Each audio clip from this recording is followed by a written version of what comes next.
साल 2026 में मेष राशि वाले जितने भी जातक हैं उन सभी का वनवास अब समाप्त होने जा रहा है। भगवान श्री राम को 14 वर्ष का वनवास हुआ था, लेकिन मेष राशि वाले आप सभी का वनवास 12 साल का था, क्योंकि देवगुरु बृहस्पति ठीक 12 साल के बाद कर्क राशि में उच्च होने जा रहे हैं। प्रिय श्रोताओं, इससे पहले साल 2013 में देवगुरु बृहस्पति उच्च हुए थे जून के महीने में, और अब साल 2026 में 18 अक्टूबर को उच्च हो रहे हैं। 5 वो बड़ी भविष्यवाणियां जो निश्चित तौर पर आपके जीवन में घटित होगी ही होगी।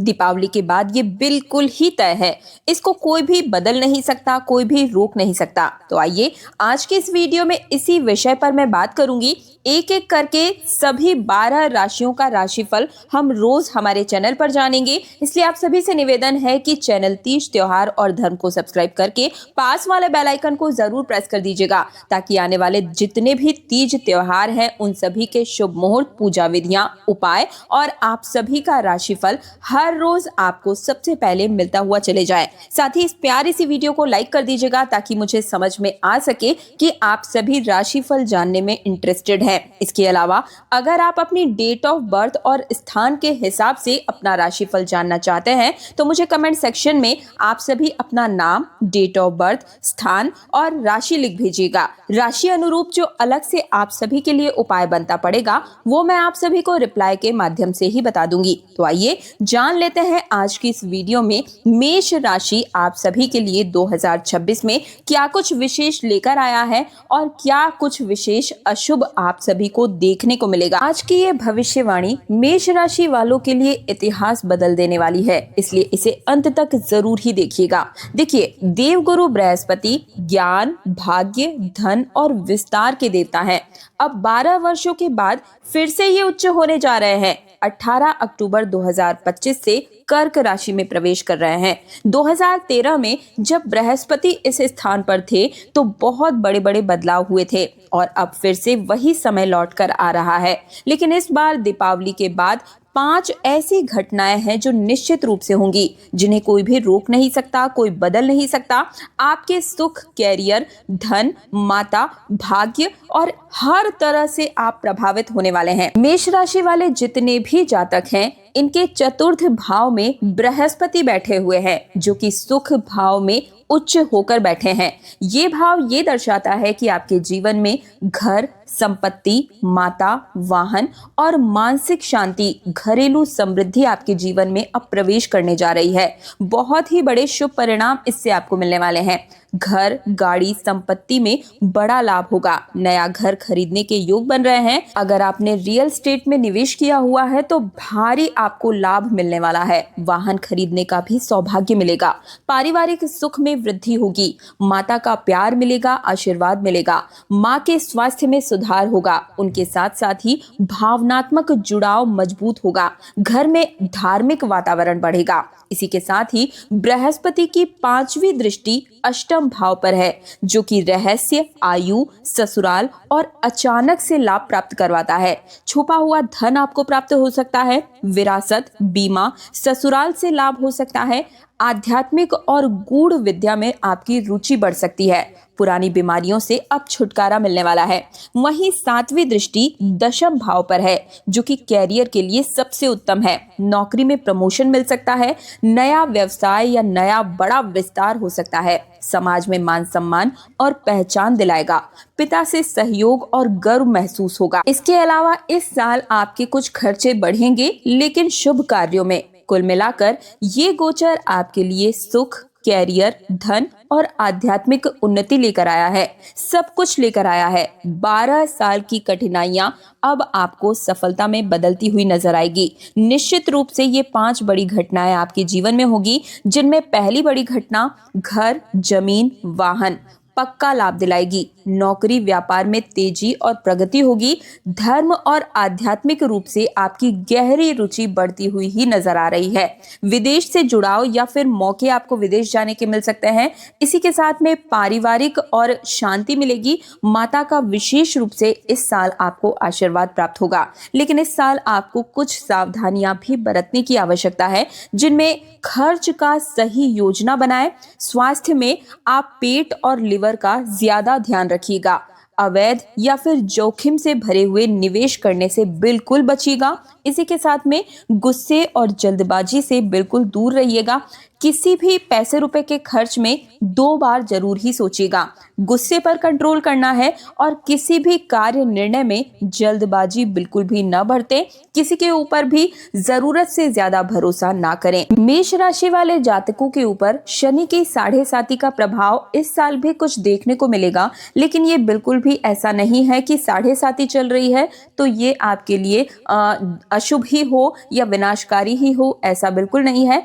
कई मामलों में ये शुभ भी होती है, लेकिन फिर भी ये वर्ष आपके लिए थोड़ा चुनौतीपूर्ण हो सकता है, तो आपको धैर्य के साथ आगे बढ़ते हुए चलना है। निराशा को हावी न होने दे और आपको सफलता निश्चित रूप से मिलेगी। नया घर मकान खरीदने का योग बन रहा है और वहीं परिवार में मांगलिक कार्य होंगे। पारिवारिक जीवन में सुख और शांति बनी ही रहेगी। शनि की वजह से मानसिक उतार चढ़ाव के कारण मन में दुविधा बनी रहेगी। व्यापारियों को कारोबारियों को थोड़ी सी उलझन देखने को मिल सकती है। सरकारी कर्मचारियों की व्यस्तता इस साल बनी रहेगी। दैनिक मजदूर वर्ग के जितने भी लोग हैं, इनके लिए ये समय ठीक ठाक रहेगा।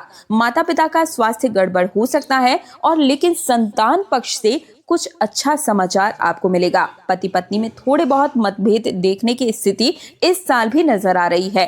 लोभ और लालच वाली स्थितियों से बचे रहिएगा और प्रेम संबंध में अनुकूल परिस्थितियां कम रहेगी। किसी पर्यटन स्थल पर जाने के पूरे योग बनते हुए नजर आ रहे हैं। जीवन यापन के लिए कड़ा परिश्रम करना ही पड़ेगा। किसी से अपमानित हो सकते हैं तो थोड़ा सोच समझकर बोले, थोड़ी सी दूरी बनाए रखें। किसी विशिष्ट व्यक्ति का योगदान महत्वपूर्ण सिद्ध होगा।